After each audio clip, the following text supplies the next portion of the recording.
Bienvenue dans ce coin de réflexion désormais habituel. Nous allons discuter aujourd'hui pourquoi nous trouvons très souvent écrit dans différents journaux ou entendons certains virologues ou pseudo-virologues du cirque télévisé que nous sommes en guerre, et qu'est-ce qui est vrai là-dedans?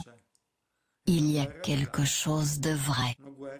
Il y a bien une guerre, et c'est une guerre de classe, entre une classe dirigeante qui veut passer outre et escroquer toutes les autres classes de leurs droits, de leur situation financière, de leur certitude professionnelle, et de leur travail, pour redessiner la société de façon à ce qu'elle soit plus adaptée au contrôle par la première, et toutes les autres classes.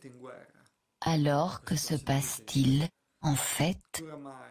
Il se trouve que nous sommes vraiment en guerre contre cette classe dirigeante qui est maintenant allée jusqu'à dire que tous ceux qui ne sont pas d'accord sont mauvais, et ont tort, qu'ils sont des criminels, et qu'ils sont plutôt du bon côté, et que la seule bonne chemin est le leur. Alors ils ne peuvent même plus reculer, ils doivent aller jusqu'aux boutiques. Ils ne peuvent plus dire qu'ils se sont trompés, alors ils sont vraiment en guerre avec nous tous.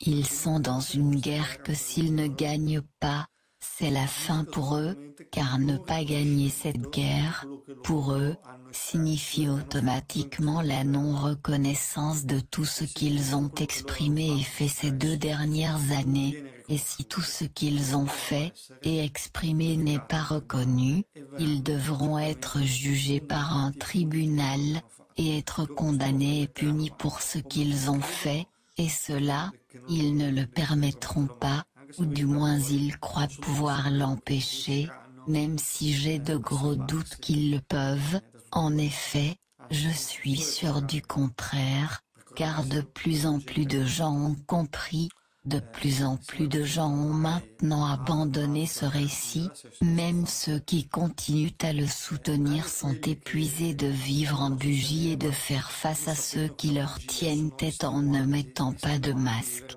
en ne se faisant pas vacciner, et toutes ces choses. Ça commence à être de plus en plus dur pour eux et de moins en moins dur pour nous, même si peut-être en ce moment, peut-être, que tous ceux qui sont complètement opposés ne sont pas majoritaires, en même temps nous sommes de plus en plus nombreux, alors que sont de moins en moins nombreux. Alors j'exhorte au courage, à résister, cette situation sera résolue selon la justice, je crois. Avec ce souhait je vous quitte, et j'espère avoir de vos nouvelles bientôt avec d'autres réflexions.